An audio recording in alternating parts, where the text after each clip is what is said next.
O Dr. Otávio Albuquerque era desses sujeitos que você olha e pensa, esse aí nasceu para dar ordem. Ele não andava, ele desfilava, não falava, ele ditava. E claro, ele tinha razão. Aos 40 e poucos anos, era o dono da Albuquerque Capital, uma baita empresa de consultoria financeira que ficava num prédio espelhado, lá na Faria Lima, em São Paulo. Um lugar onde o ar cheirava a dinheiro e o silêncio era interrompido só pelo clique caro dos sapatos italianos.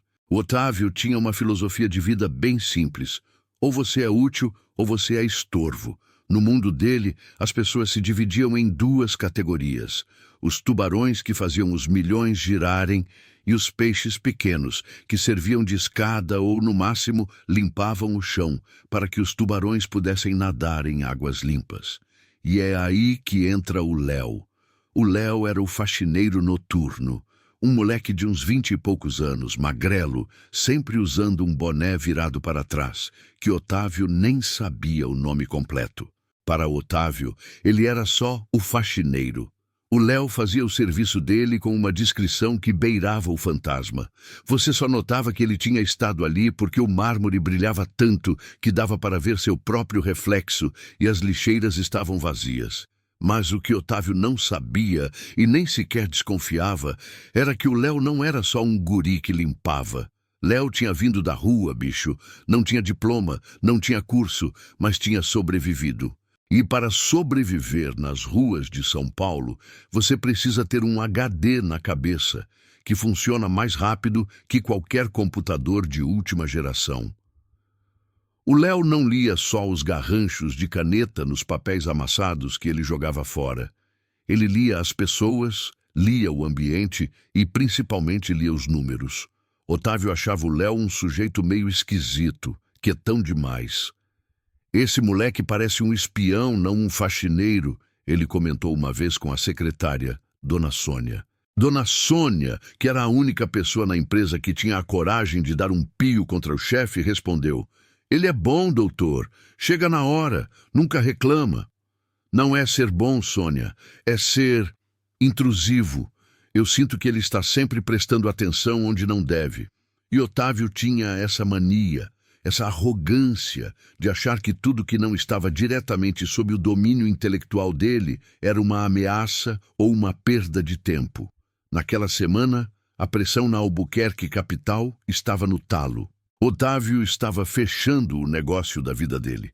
Um contrato gigantesco de 50 milhões de dólares, com um grupo de investidores estrangeiros chamados Grupo Orion. Era um investimento em infraestrutura digital que, se desse certo, catapultaria a Albuquerque Capital para outro nível. Seria o atestado final de que Otávio era, de fato, o gênio que ele achava que era. Ele estava obcecado, dormia no escritório, comia sanduíche frio na mesa, e os contratos, que pareciam bíblias de tão grossos, estavam espalhados por todo o seu gabinete de luxo. Numa terça-feira, já passava da meia-noite. A Faria Lima estava silenciosa lá embaixo, mas o vestíbulo de 5º andar da Albuquerque Capital estava fervendo de tensão. Otávio estava sozinho, revisando uma cláusula de penalidade que o deixava inquieto. A porta se abriu devagar. Era o Léo. Com licença, doutor Otávio. O senhor vai ficar até tarde de novo? Léo perguntou, a voz baixa, quase um sussurro. Ele estava com o carrinho de limpeza, parecendo um guerreiro com seu escudo e esfregão. Otávio nem tirou os olhos da tela. Vou. E não me incomode. Preciso de silêncio absoluto aqui, moleque. Isso é negócio de gente grande. Léo assentiu, mas não saiu. Ele começou a limpar a sala de reuniões adjacente, o que Otávio achou um desrespeito. O Léo sabia que ele estava trabalhando. Por que não começava pelo banheiro ou pela copa? Léo, por que não deixa esta área para amanhã? Eu estou no meio de algo muito delicado. Otávio reclamou, já irritado. Desculpe, doutor, é que se eu não fizer agora, a cera não seca a tempo para o pessoal chegar. Léo respondeu, mas os olhos dele, Otávio notou, estavam passeando pela mesa. Léo estava passando o pano úmido na mesa auxiliar, onde repousava o calhamaço de papéis do Grupo Orion. Contratos, anexos, planilhas financeiras, tudo. Otávio sentiu um calafrio subir pela espinha. Não era medo, era repulsa.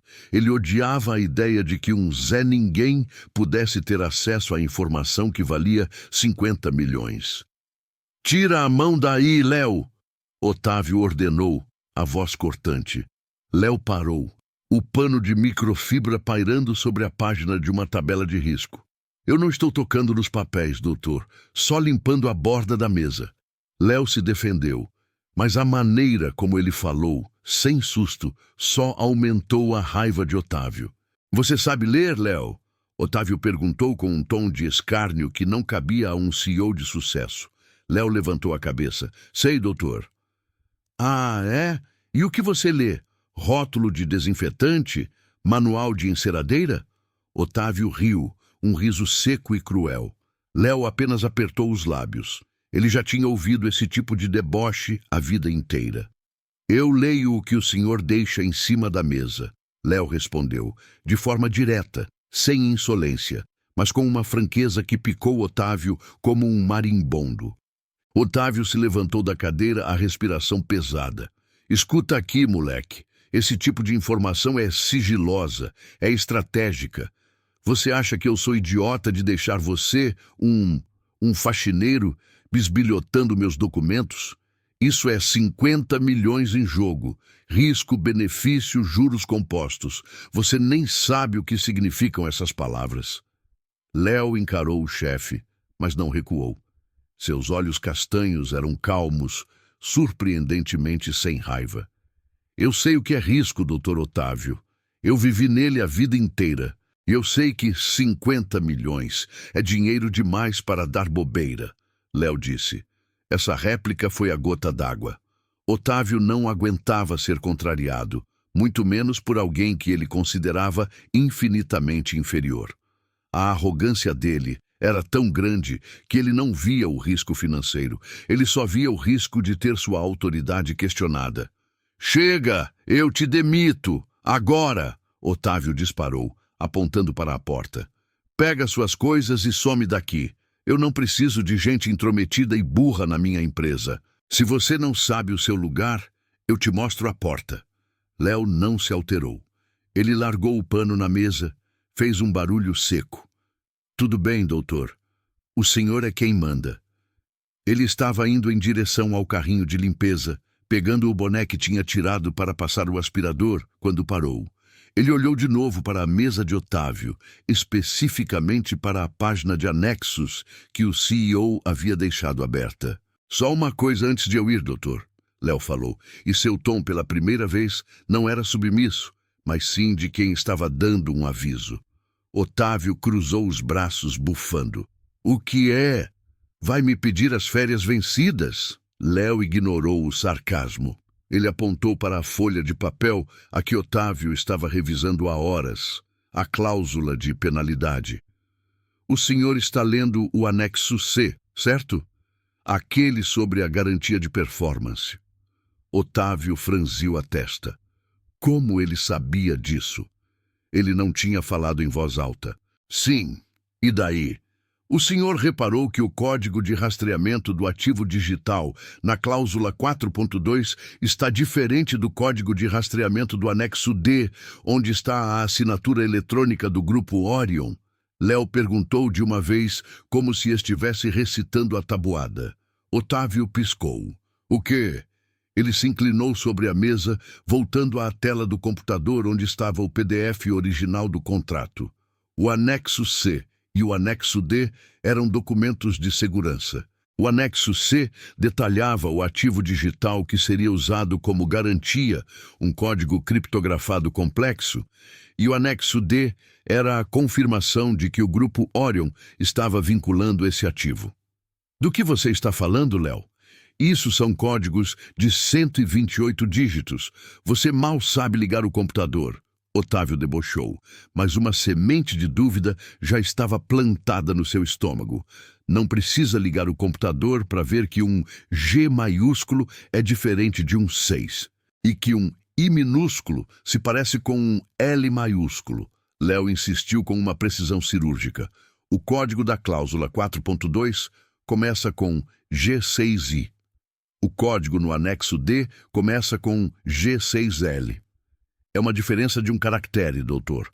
Mas é a diferença entre o ativo de garantia deles e um ativo que não existe, um placeholder. Otávio sentiu o sangue gelar. Ele olhou para a tela. Ele tinha revisado aquela parte 10 vezes, mas a diferença era tão sutil, tão microscópica, que ele presumiu que fosse uma fonte ligeiramente diferente. Era um erro tipográfico, ele pensou.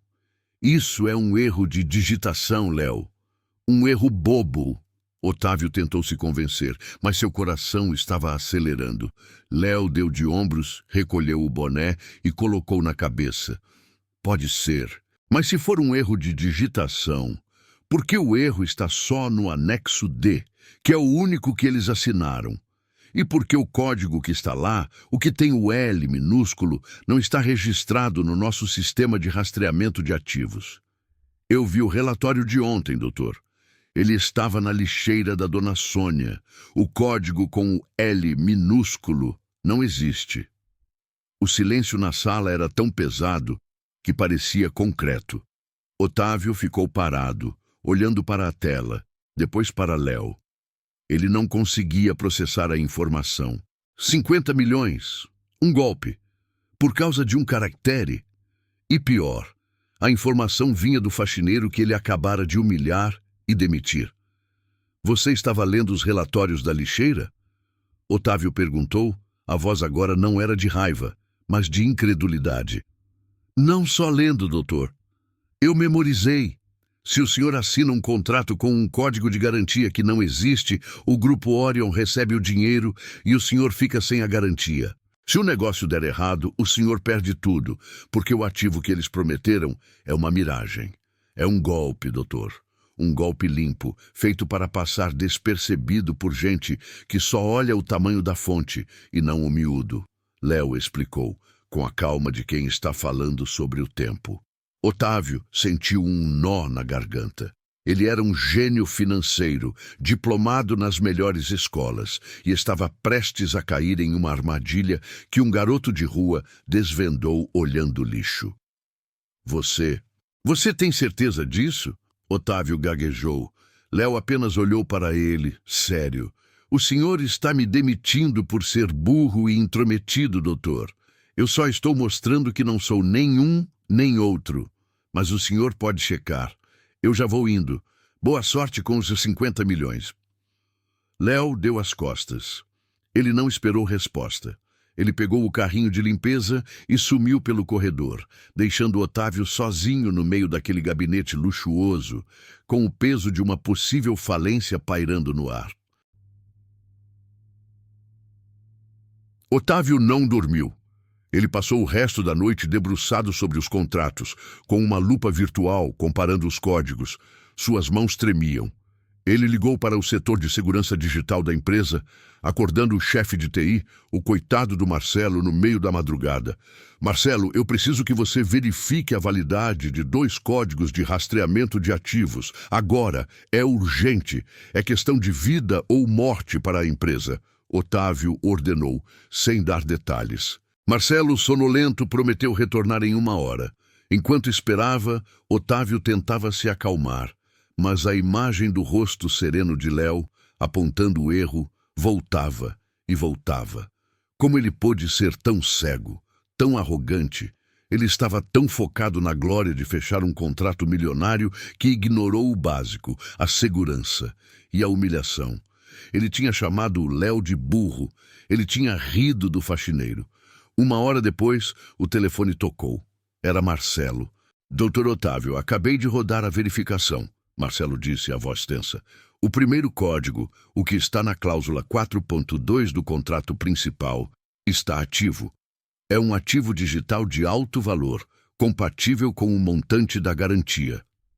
Otávio suspirou de alívio por 1 segundo, mas logo se recompôs. E o segundo, Marcelo? O que está no anexo D? O que tem o L minúsculo? Houve um silêncio do outro lado. Esse código, doutor, não está registrado em nenhuma base de dados. Ele não existe. É um código fantasma. Um erro de formatação que, se for assinado, invalida a garantia. Se o senhor assinar esse anexo D, o grupo Orion pode fugir com o dinheiro e, legalmente, a garantia que eles deram não vale nada, Marcelo explicou, chocado. Como o senhor percebeu isso? É um detalhe minúsculo, quase impossível de pegar. Otávio desligou o telefone sem responder. Ele se recostou na cadeira e fechou os olhos. O golpe era real. 50 milhões de dólares. A empresa iria à falência. A reputação dele seria destruída. Ele viraria piada no mercado financeiro. E quem salvou ele? O moleque que ele demitiu por ser intrometido e burro. Otávio sentiu um misto de gratidão nauseante e pânico frio. Ele precisava encontrar Léo. Ele precisava reverter a demissão. Ele precisava, acima de tudo, do conhecimento daquele garoto. Mas como? Léo era um fantasma. Ele não tinha registro formal de endereço, só o telefone da empresa, que ele provavelmente já tinha bloqueado, e um número de celular que Otávio nem se deu ao trabalho de registrar. A manhã chegou com o sol cortando as janelas espelhadas. Otávio não estava mais preocupado com a cera que não secava, estava preocupado com o futuro da Albuquerque Capital. Dona Sônia chegou pontualmente às 8h. Ela notou o chefe pálido e descabelado. Doutor Otávio, o que houve? O senhor parece que viu um fantasma. Eu vi, Sônia, e ele estava com um esfregão na mão. Otávio se levantou determinado. Sônia, eu preciso que você encontre o Léo, o faxineiro. Agora. Onde ele mora? Qual o telefone dele? Você precisa encontrá-lo, custe o que custar. Dona Sônia, acostumada com os dramas do chefe, mas nunca com a urgência desesperada daquele momento, pegou a agenda. Doutor, o Léo é meio difícil de achar. Ele é terceirizado, de uma cooperativa pequena. Eu só tenho o telefone da cooperativa e um número de contato que ele deu na ficha, mas ele disse que não usava muito. Ligue para a cooperativa. Diga que eu preciso falar com ele imediatamente. Diga que é uma emergência, que é a vida dele ou a minha, Otávio gritou. Dona Sônia ligou e a resposta veio rápida e gelada. Doutor Otávio, ela voltou com a voz baixa. A cooperativa disse que o Léo passou lá de madrugada, devolveu o uniforme e o crachá e pediu demissão formal. Ele disse que tinha uma nova missão e que não precisava do emprego. Otávio fechou os olhos e massageou as têmporas. Nova missão? O garoto tinha acabado de salvar 50 milhões e estava sumindo no mapa. Tente o celular pessoal, Sônia. Tente sem parar. Se ele não atender, eu quero o endereço da casa dele. Não me importa se é um barraco, um beco ou debaixo de uma ponte. Eu preciso falar com ele antes que o Grupo Orion me force a assinar essa porcaria de contrato. A negociação final estava marcada para aquela tarde. Otávio tinha poucas horas. Dona Sônia tentou o celular. O telefone tocou 3 vezes e então caiu na caixa postal. Número indisponível, doutor. Tente de novo. Na 10ª tentativa, algo mudou. A ligação foi atendida. Dona Sônia colocou no viva-voz e a voz de Léo, calma e distante, preencheu o gabinete. Alô? Léo, é a Sônia, da Albuquerque Capital. O doutor Otávio precisa falar com você. É urgente. Ele precisa... Otávio tomou o telefone da mão de Sônia. Léo, sou eu, Otávio. Escuta aqui. Você estava certo. Aquele código é uma fraude, é um golpe. Meu Deus, Léo, você salvou a empresa. Você salvou a minha vida. Otávio, o arrogante CEO, estava implorando. A voz dele estava cheia de uma humildade forçada pela catástrofe iminente. Do outro lado da linha, Léo demorou a responder. Quando falou, sua voz era fria, profissional, sem emoção. Que bom que o senhor percebeu, doutor Otávio. Eu avisei. Eu só não queria que o senhor perdesse o seu dinheiro por causa de um erro de digitação. Léo, Eu preciso de você. Eu não sei como resolver isso. Eles vão me pressionar para assinar o anexo D hoje à tarde. Eu preciso que você me ajude a desvendar o resto desse contrato. Eu te dou um aumento. Eu te dou o que você quiser. Eu reverso a demissão. Você pode ser meu assistente, meu consultor de segurança, o que for. Léo soltou uma risada baixa, mas não era divertida. Era uma risada de quem já tinha visto o circo pegar fogo antes. O senhor me demitiu há algumas horas, doutor. Me chamou de burro. Me humilhou. Agora que o senhor está com a água no pescoço, eu sou a solução. Não funciona assim. Otávio sentiu o suor escorrer pela testa. Ele estava perdendo o controle da situação e, o pior, estava perdendo o controle para o faxineiro. Eu errei, Léo. Eu fui um completo idiota. Eu te julguei mal. Eu fui arrogante. Por favor, eu estou te pedindo. Volta. Salva a minha empresa. Eu te pago o que você quiser. 50 mil dijales de bônus. Agora. Eu transfiro na hora. Não é sobre dinheiro, doutor. É sobre respeito, Léo respondeu. E o respeito que o senhor me deu foi a porta da rua. Otávio sabia que precisava jogar a última carta, a carta que mostrava a verdadeira dimensão do seu desespero. Léo, o grupo Orion não quer só o dinheiro. Se esse golpe for para frente, eles não vão parar. Eles vão usar a Albuquerque Capital para lavar dinheiro, vão destruir a reputação de todos os nossos clientes. Não é só a minha falência, Léo, é a falência moral da empresa. Você não pode deixar isso acontecer. Você é o único que viu a falha. O silêncio voltou. Otávio podia ouvir o barulho do vento do outro lado. Talvez Léo estivesse na rua. O senhor tem a reunião hoje à tarde, certo? Léo finalmente perguntou. Sim, às 4 horas. O senhor precisa de mim para desvendar o resto do golpe. Porque aquele L minúsculo é só a isca, doutor. O peixe grande está em outra parte do contrato. E se o senhor não souber onde está, o senhor vai assinar e vai preso por cumplicidade, Léo disse, elevando a aposta. Otávio engoliu em seco. Preso. Me diga o que você quer, Léo. O que eu preciso fazer para você voltar? Léo fez sua exigência. E ela não era sobre dinheiro. Eu aceito voltar, doutor Otávio, mas com 3 condições. Primeira, eu não sou mais faxineiro, eu sou consultor, e o senhor me paga o salário de um consultor sênior, sem diploma. Segunda, o senhor vai me pedir desculpas, publicamente, na frente de toda a equipe. E terceira, e a mais importante, o senhor nunca mais vai me chamar de burro, ou de moleque, ou de estorvo.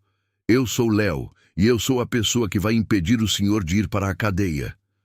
Otávio sentiu o orgulho se quebrar em 1000 pedaços, mas a falência era pior. A prisão era a morte. Fechado, Léo. Eu aceito. As 3 condições. Venha agora. Eu preciso de você. Estou a caminho, doutor, mas não se engane. Eu não estou voltando por causa do dinheiro.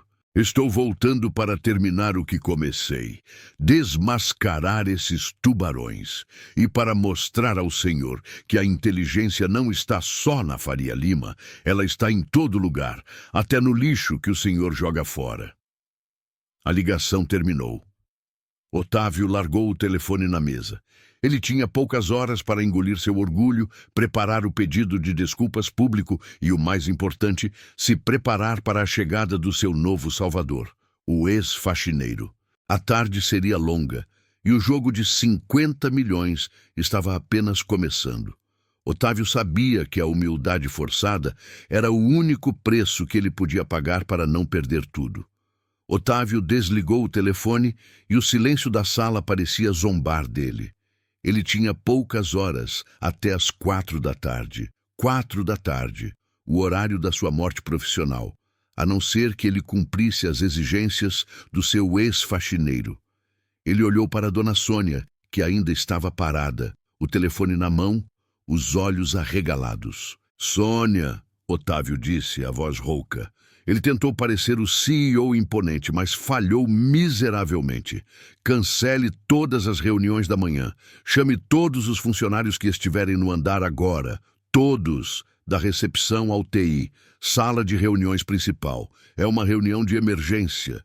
Dona Sônia, sem questionar, mas claramente assustada, começou a ligar. Em 10 minutos, a sala de reuniões estava cheia. Não era um auditório gigantesco, mas cabia à equipe principal, uns 25 ou 30 cabeças, todos de terno caro, olhando para o chefe com expectativa. Otávio entrou na sala. Ele não estava com o terno impecável de sempre. A gravata estava frouxa, o cabelo despenteado. Ele parecia ter passado a noite lutando contra um fantasma, e de fato tinha. Ele se postou na cabeceira da mesa de mogno, onde costumava ditar a lei, e olhou para o time.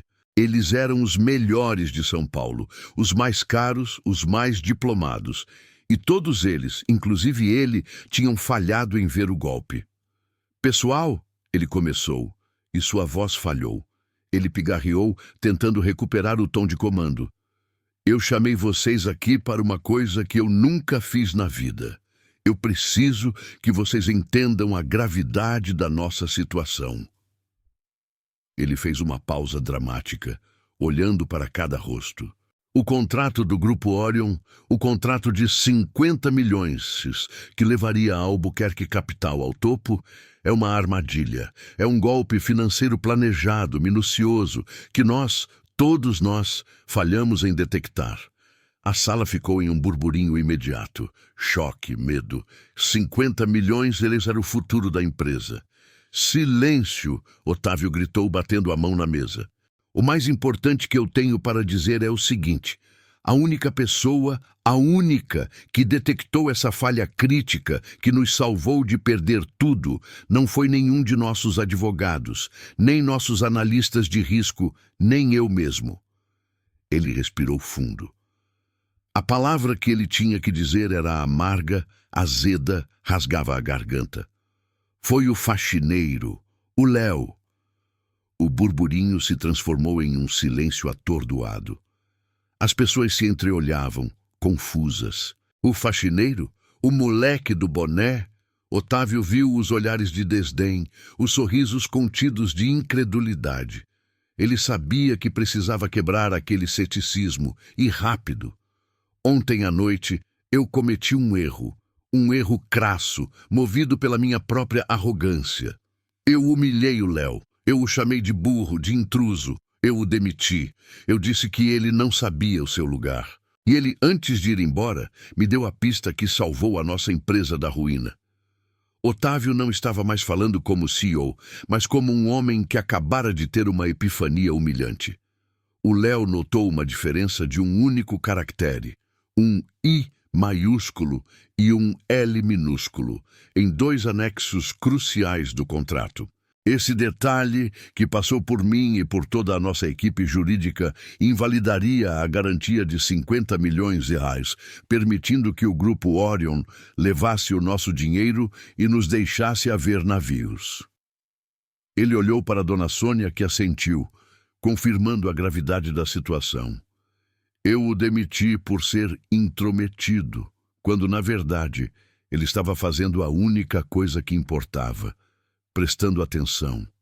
Ele estava lendo os relatórios que jogamos no lixo. Ele estava usando a inteligência dele, que é maior do que a de qualquer um de nós, para nos proteger. Otávio engoliu o nó na garganta. Ele tinha que cumprir a segunda condição de Léo. Portanto, ele continuou, a voz firme, mas com a humildade necessária. Eu estou pedindo desculpas ao Léo, publicamente. Eu sinto muito pela maneira horrível como eu o tratei. Eu fui um péssimo chefe e um péssimo ser humano. Eu aprendi, da pior maneira possível, que a inteligência não tem diploma, nem código de vestimenta e muito menos crachá de faxineiro. O silêncio era total.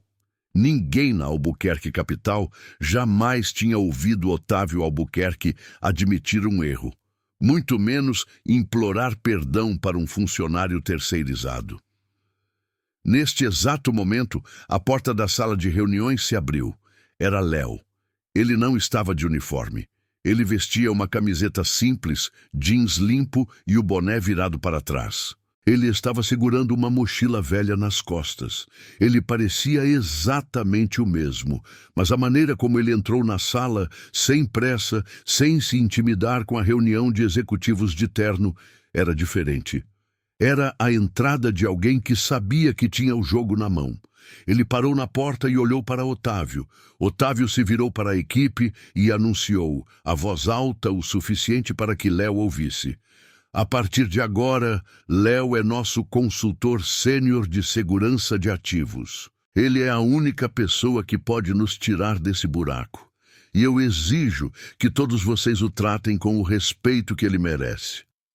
Léo assentiu, sem sorrir. Ele parecia ter aceitado o pedido de desculpas, mas não o perdoado totalmente. Sente-se, Léo. Nós temos 2 horas, Otávio convidou, apontando para a cadeira ao seu lado, a que era geralmente reservada para o vice-presidente. Léo caminhou até a mesa e colocou a mochila no chão.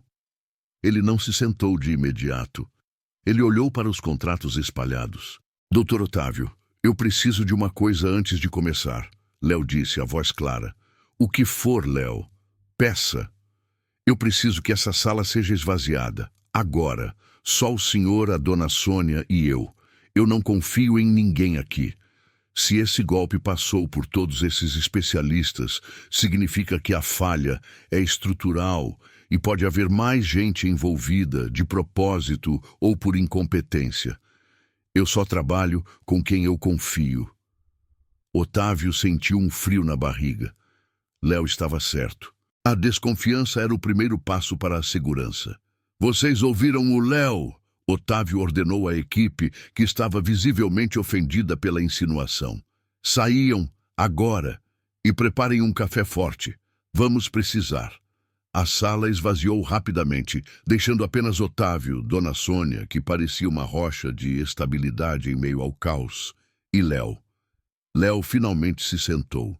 Ele puxou os contratos para perto dele, folheando as páginas com uma velocidade impressionante, como se estivesse lendo uma revista em quadrinhos e não um documento legal de 300 páginas. Vamos lá, doutor. O senhor sabe que o L minúsculo anula a garantia, mas isso é só a cortina de fumaça, Léo começou, sem sequer olhar para Otávio. Ninguém planeja um golpe de 50 milhões de reais apenas para levar o dinheiro e sumir. Eles querem mais. Eles querem que o senhor se afunde com eles. Otávio se inclinou para a frente. O que você achou, Léo? O que é o peixe grande? Léo parou na página 117, a cláusula 7.4. Ele pegou uma caneta vermelha que estava na mesa e circulou um parágrafo. O Grupo Orion investe 50 milhões na sua empresa para um projeto de infraestrutura digital, certo? O senhor fica com o dinheiro e eles ficam com a participação no projeto. Se o projeto falhar, o senhor perde a garantia. Isso é o que nós achamos que é. Léo bateu o dedo na cláusula 7.4. Mas o senhor reparou na cláusula de responsabilidade residual de terceiros. Otávio e Sônia olharam para a página. Otávio tinha lido isso de relance, achando que era uma cláusula padrão de proteção. Ela diz que a Albuquerque Capital assume a responsabilidade total por quaisquer dívidas ou passivos gerados pelo projeto, caso ele seja descontinuado por falha de execução por parte da gestão da Albuquerque Capital. Otávio leu em voz alta, confuso. Mas isso é normal em joint ventures. Não é normal se a falha de execução for propositalmente garantida, Léo rebateu, com um sorriso de escárnio. O senhor checou quem são os terceiros mencionados na cláusula? Não. Os advogados disseram que era só uma holding de Belize, uma empresa de fachada. Exatamente. Uma empresa de fachada, Léo interrompeu. O senhor pesquisou o histórico dessa holding de Belize, a Eclipse Digital Solutions? Otávio negou com a cabeça. Claro que não. Ele pagava advogados caros para fazerem essa pesquisa. Eu pesquisei, Léo disse, puxando um tablet velho e riscado da mochila. Ele digitou rapidamente. Eu usei o Wi-Fi da empresa ontem, depois que o senhor dormiu. A Eclipse Digital Solutions não é uma holding qualquer. Ela é uma empresa recém-criada que foi usada nos últimos 6 meses para acumular uma dívida gigantesca no mercado asiático, usando o mesmo ativo digital que eles prometeram ao senhor como garantia inicial. Otávio arregalou os olhos. Que dívida? 200 milhões. Léo soltou, o número caindo na sala como uma bomba de concreto. O grupo Orion não quer só os seus 50 milhões, Eles querem que o senhor assine essa cláusula 7.4 para que, quando eles garantirem que o projeto falhe rapidamente, em uns 3 meses no máximo, a Albuquerque Capital seja legalmente responsável por injetar mais 200 milhões para cobrir a dívida da Eclipse Digital Solutions, sob pena de processo internacional e fraude fiscal. Otávio cambaleou na cadeira. 200 milhões. Isso não era falência, era aniquilação total. Era cadeia na certa. Mas como eles fariam o projeto falhar tão rápido? Otávio gaguejou, o rosto pálido. Léo apontou para um anexo diferente, o anexo F, sobre o cronograma de entrega. Olhe o cronograma. A entrega do software de infraestrutura está programada para ser feita por uma subcontratada chamada DataStream. O senhor checou a DataStream. Nossos advogados disseram que era uma empresa de tecnologia nova e promissora. Nova, sim. Promissora, nem tanto, Léo corrigiu, com um ar de superioridade que agora era justificado.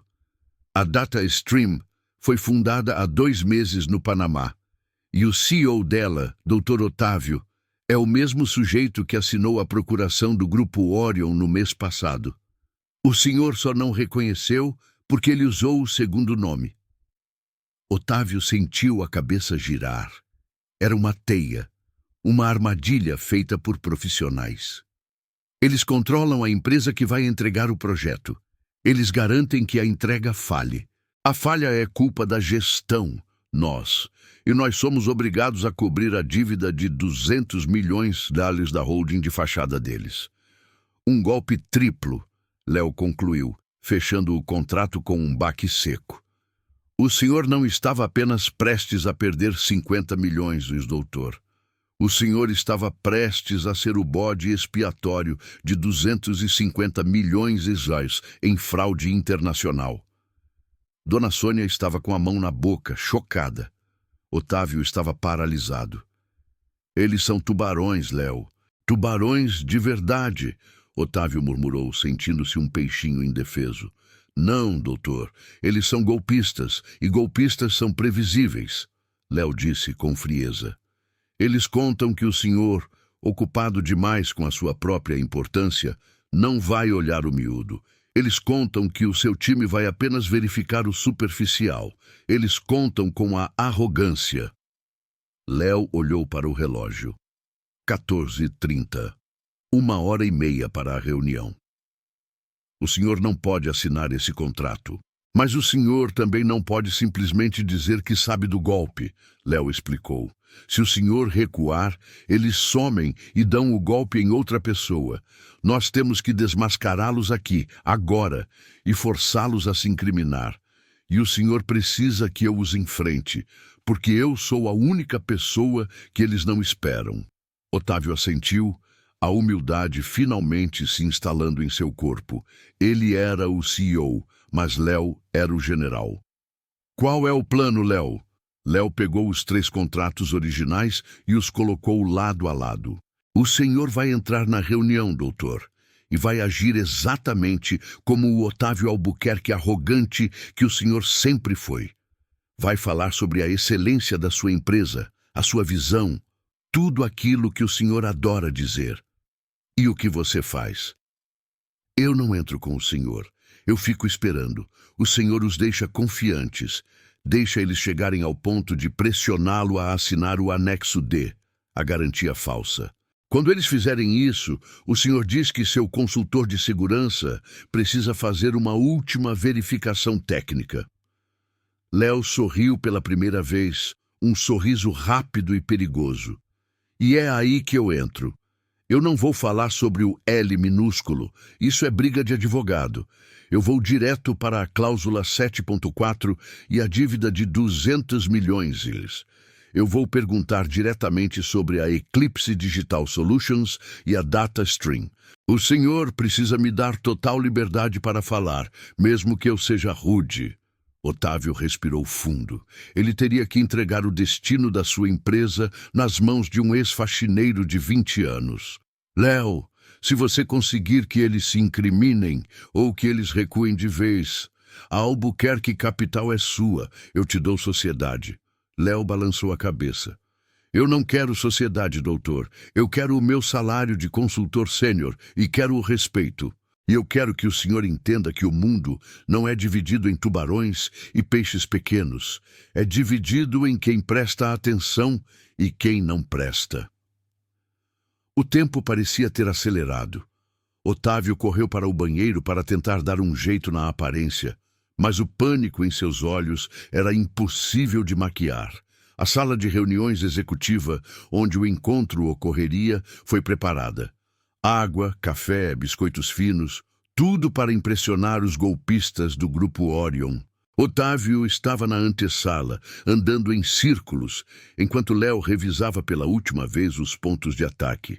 Léo, e se eles negarem tudo? E se eles disserem que a dívida da Eclipse é legítima e que a cláusula 7.4 é padrão? Otávio perguntou, a voz trêmula. Léo fechou os olhos por um segundo. O senhor está esquecendo de uma coisa, doutor. Eles não sabem que nós sabemos do golpe triplo. Eles acham que nós só podemos ter visto a falha do ativo digital. O senhor vai ter que arriscar. Mas o senhor tem a prova na mão. A DataStream e o Grupo Orion têm o mesmo dono. Se eles negarem, eu mostro a prova de registro de ambas as empresas, que eu baixei do sistema de registro de empresas offshore. Léo tinha um arsenal de informações que ele havia coletado em menos de 12 horas, usando as ferramentas que Otávio nem sabia que existiam ou que ele tinha acesso. 15h55. O elevador privativo apitou. O Grupo Orion havia chegado. Eram 3 pessoas. O líder era um homem chamado Doutor Valério, um sujeito com ares de banqueiro europeu, terno risca de giz, sorriso polido e olhos frios. Ao lado dele, 2 advogados com pastas de couro. Otávio deu um sorriso forçado, o melhor que ele podia simular. Doutor Valério, que satisfação tê-lo aqui. Doutor Otávio, o prazer é nosso. Viemos finalizar o negócio. O futuro nos espera. Valério respondeu, apertando a mão de Otávio com firmeza. Léo estava escondido na sala de reuniões adjacente a que ele havia limpado na noite anterior, ouvindo tudo através de um pequeno fone de ouvido conectado a um gravador de voz que Dona Sônia havia colocado discretamente na mesa principal.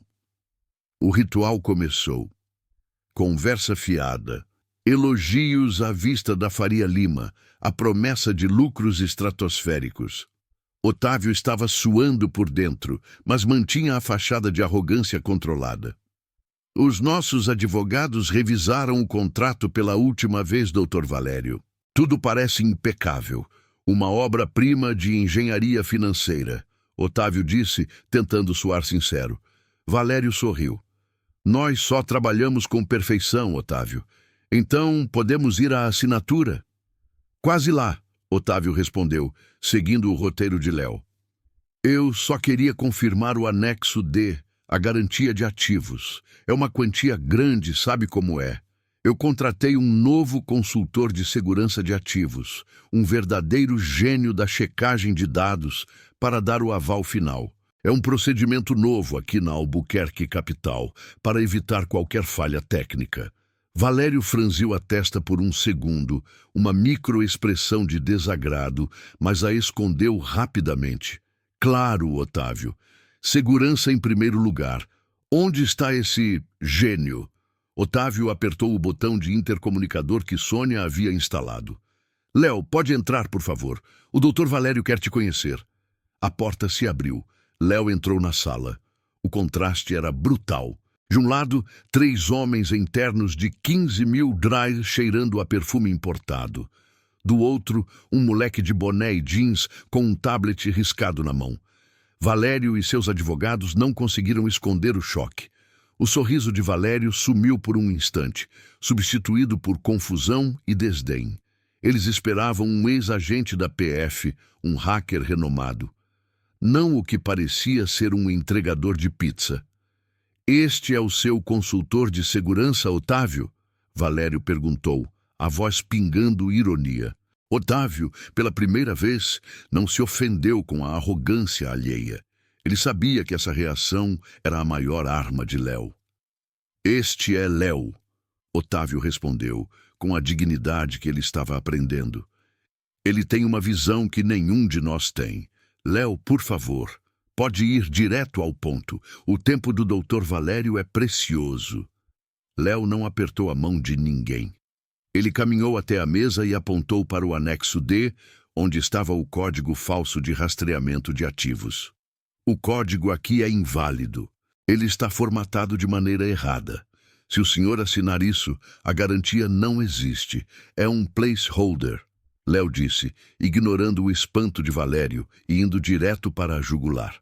"Mas isso é o de menos." Valério tentou se recompor. "Meu jovem, isso deve ser um erro de digitação. Nossos advogados garantem que o ativo está vinculado." "Não é um erro de digitação", Léo rebateu, olhando Valério nos olhos. "É uma isca. A isca para nos fazer olhar para os 50 milhões e esquecer do 200 milhões eles."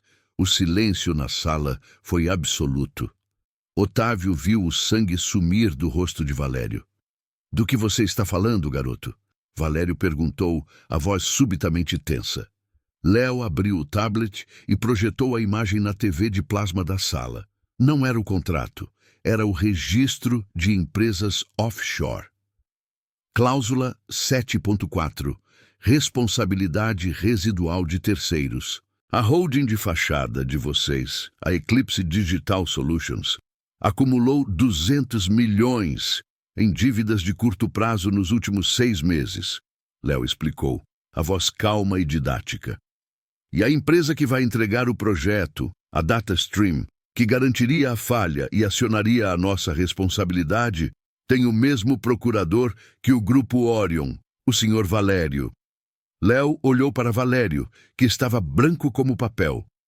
"O senhor não veio aqui para investir 50 milhões de dólares na Albuquerque Capital.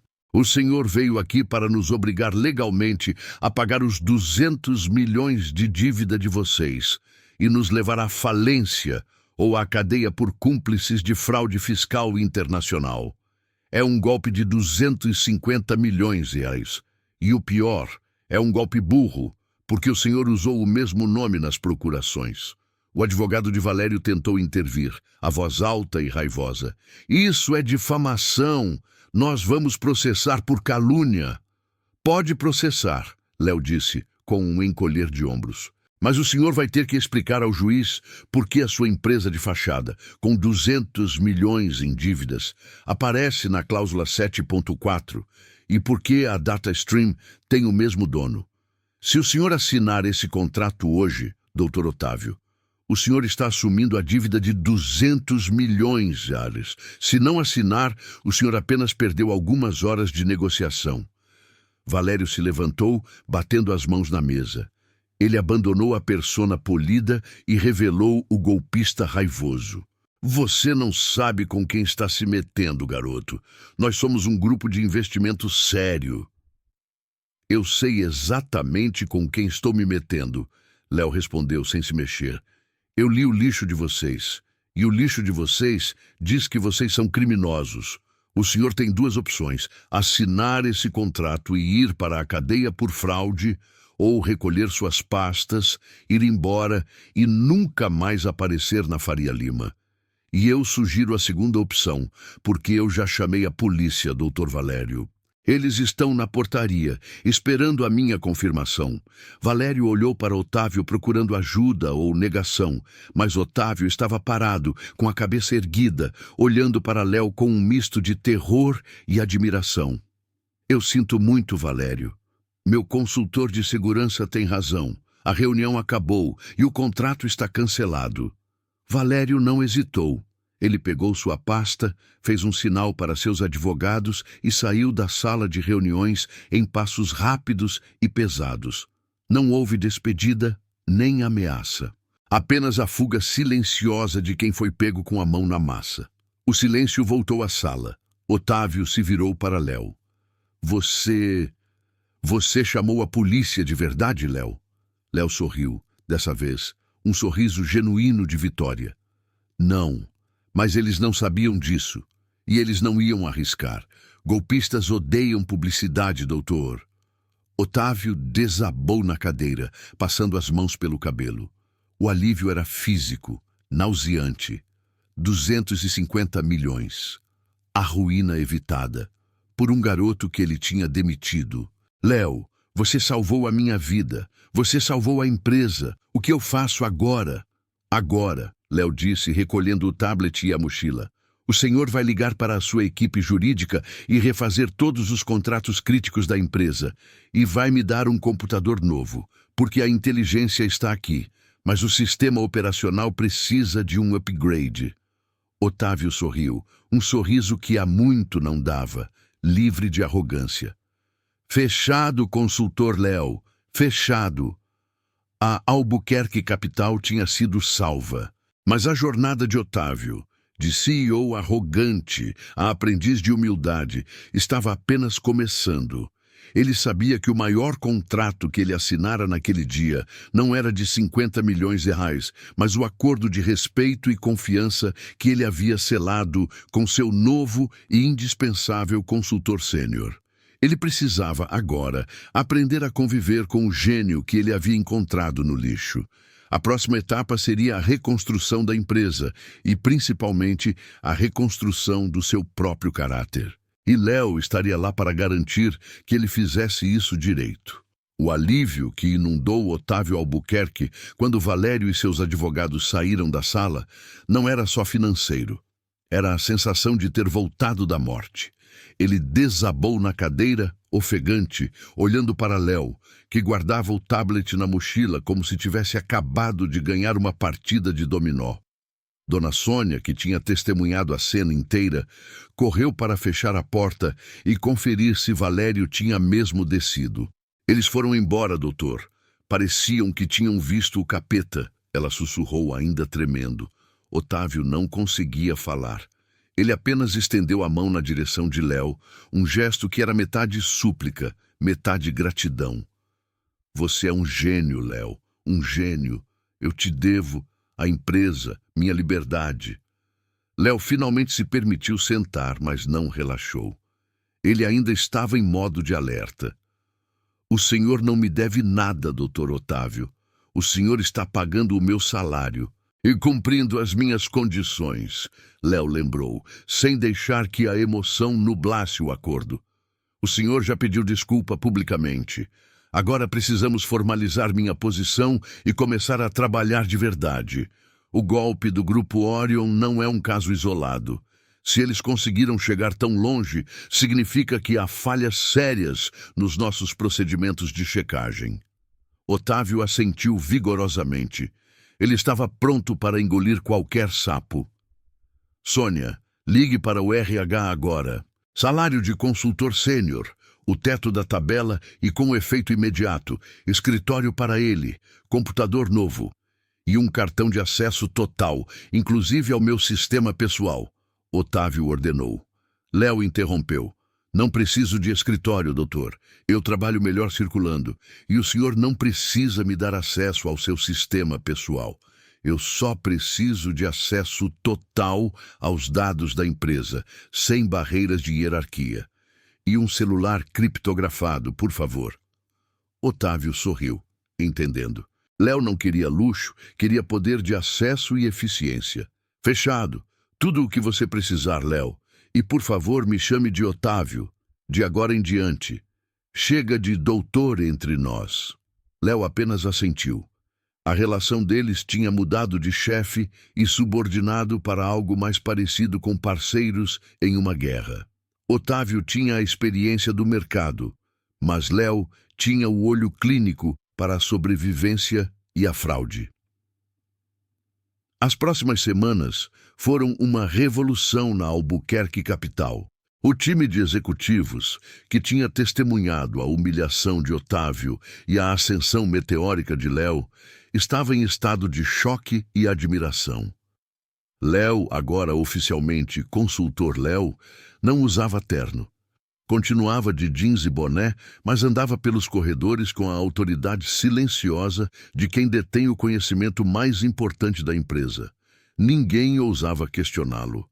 Afinal, ele tinha acabado de salvar a todos de uma falência de 250 milhões. Ele não se instalou em uma sala luxuosa. Preferiu uma estação de trabalho simples, perto do setor de TI, onde podia conversar diretamente com os técnicos. Ele passava o dia mergulhado em planilhas, códigos e relatórios de risco, desvendando cada contrato em andamento. Otávio, por sua vez, estava mudado. A arrogância havia sido substituída por uma humildade forçada pela experiência, mas que estava se tornando genuína. Ele começou a passar mais tempo fora do seu gabinete de vidro, circulando pela empresa, algo que ele nunca fizera antes. Ele não apenas ouvia Léo, ele o consultava em tudo. Um dia, Léo estava revisando um contrato de fusão de uma empresa de logística, um negócio de menor porte, mas ainda complexo. Otávio entrou na área de TI, algo inédito, e sentou-se ao lado de Léo. "E aí, Léo? Achou mais algum fantasma nos papéis?" Otávio perguntou, sem o tom de escárnio de antes. Léo suspirou. "Não é um fantasma, Otávio. É um buraco. Esse contrato de logística tem uma cláusula de preferência de compra futura, que, se ativada, permite que um investidor secundário compre a empresa por 1/3 do valor de mercado em caso de oscilação do dólar." "Mas o dólar é estável há meses?" Otávio exclamou. "Sim, mas a cláusula é ativada se a oscilação for de 10% em 48 horas. Eles podem manipular o mercado com um ataque especulativo rápido, forçar a queda e comprar a empresa. É um golpe de cobertura legal, Otávio. Eles estão usando o seu contrato para se protegerem de uma jogada de mercado que eles mesmos estão planejando." Otávio balançou a cabeça, maravilhado com a capacidade de Léo de ver 3 passos à frente. "Nossos advogados disseram que essa cláusula é padrão de mercado", Otávio murmurou. "Padrão para quem quer roubar, talvez", Léo respondeu, digitando algo no computador. "O problema é que o senhor contrata pessoas que leem o que está escrito, mas não leem o que está por trás do escrito. Eles veem a letra da lei. Eu vejo a intenção criminosa." Otávio ficou em silêncio por um momento. Ele estava aprendendo que a verdadeira inteligência não era a capacidade de memorizar fórmulas financeiras, mas a capacidade de antecipar a maldade humana. O protocolo Léo se tornou o novo padrão da Albuquerque capital. Todos os contratos, de qualquer valor, tinham que passar pela sua checagem minuciosa. Isso atrasou alguns negócios no início, mas a segurança financeira da empresa se tornou inabalável. Otávio começou a ver o mundo de Léo. Ele descobriu que Léo, sem nunca ter pisado em uma faculdade, tinha aprendido a programar sozinho, a ler balanços e a entender a lógica dos códigos binários e legais por pura necessidade. Ele tinha aprendido na rua que a informação é poder e que a melhor forma de se proteger é entender o jogo do inimigo.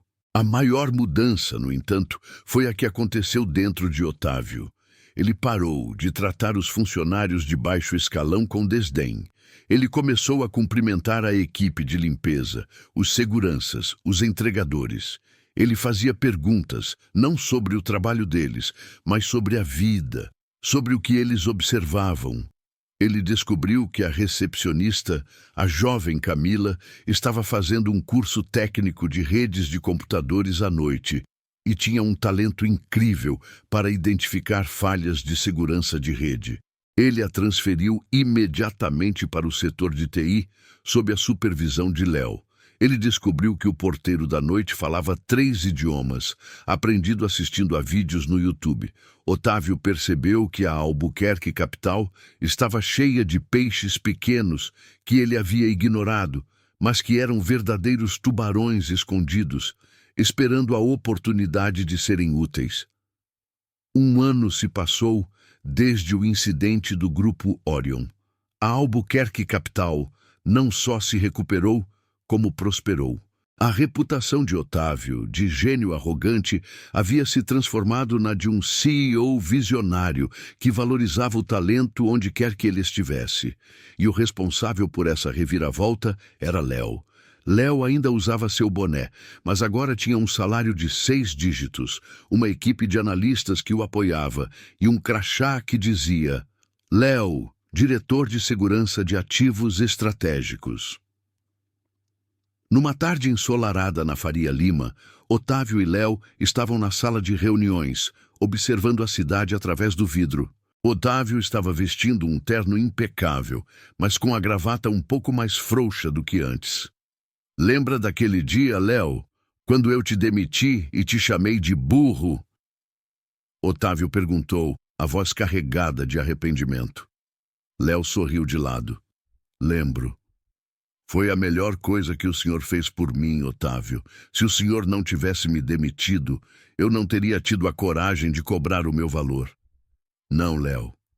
Foi a melhor coisa que o destino fez por mim. Você me deu uma lição que nenhuma faculdade de Harvard me daria. Você me ensinou que o maior risco não está nos números, mas na cegueira do nosso próprio ego. Otávio fez uma pausa e olhou para Léo, com uma sinceridade que era nova para ele. Você me disse que não queria sociedade, mas eu insisto. Eu mudei o estatuto da empresa.